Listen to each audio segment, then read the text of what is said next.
Well, during these weeks of October, we have been looking at this amazing book. It's called The Mystery of the Shemitah. You see it there on the screen by Rabbi Cahn. This book, Joe Amaral, who joins us now, it's good to see you. Well, you didn't call me Big Joe today. Well, Big Joe Amaral.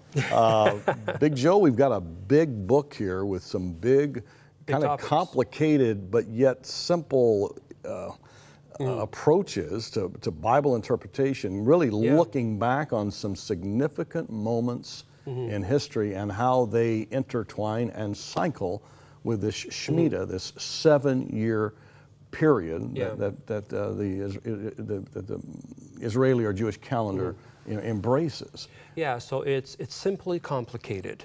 It's simple in one sense, but it's so complicated in another. And one thing you have to give to Rabbi Cahn is just how he's been able to look back and just correlate all these events with the exact year of the Shemitah. And for those who are wondering what in the world is the Shemitah, we've talked about this earlier in the week, but for people just joining us, after 6 years, on the 7th year, it was a year of rest on the land. Patterned after the 6 days of work, 7th day is rest. And on that year, debts were to be forgiven, loans were to be forgiven. So it's a beautiful, beautiful concept. And the mystery of it is how it cycles along throughout history. And when this is ending and a new one is beginning, there are these major global events that take place.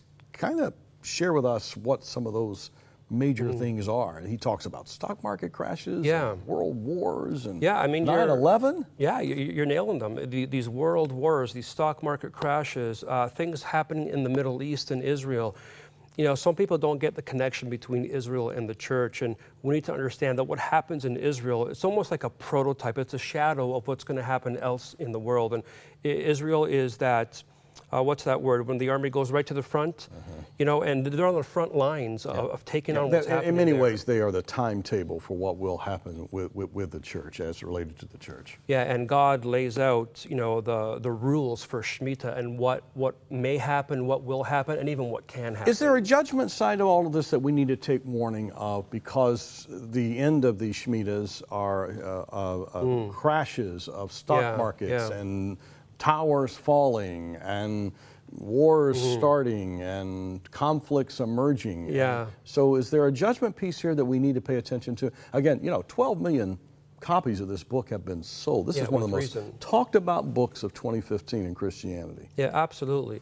You know, we talk about the stock market crashing, but what about taking stock of our own lives? Sure, you know, and decisions that we're making, and we don't know how long we have. You know, the book is not being predictive in nature. No man knows the hour. And Jesus was very clear about that. But Jesus, this same Messiah, also did say there will be wars and there will be rumors. There are signs of the times, and I kind of think what this is like. This is like there are these markers or guideposts along the road of life for a Christ follower, and look back and pay attention that things that have taken place didn't happen accidentally, but they tie into a almost ancient prophetic calendar. Absolutely, and you know, some people take this as a doom and gloom, and all this is so negative. And I look at it the other way, and I'm like, you know what? My God is such a God of patterns. Well, let's just take a look at a clip from that's about the book. That'll a little bit of a taste of what's inside of it, and we'll come back and have some final thoughts on it. Is it possible that there exists an ancient mystery that lies behind the events of modern times, that determines the rise and fall of the stock market and the economy, the rise and collapse of nations, the destruction of empires and superpowers, a mystery more than 3,000 years old, and yet that determines global cataclysms, the timing of world wars, the atomic age, the Cold War, the attack of 9/11, and more? Could a mystery revealed in a Middle Eastern mountain ordain the rise of America and what may be its coming fall? Could this ancient mystery given to a nation of shepherds be so precise that it has ordained and determined the timing of the greatest collapses in Wall Street history, down to the year, the month, the date, and the hours? What if we could know the future? Could there exist a mystery going back to ancient times that's been affecting, even molding our lives from the days we were born? From events of global proportions to the state of our bank accounts, our past, our present, and our future, And what does it foretell concerning what is yet to come?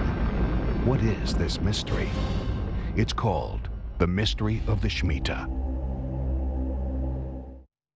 Oh, okay, Joe. So we are right now in the, October 8th, right around That's that right. point. We're still in early October.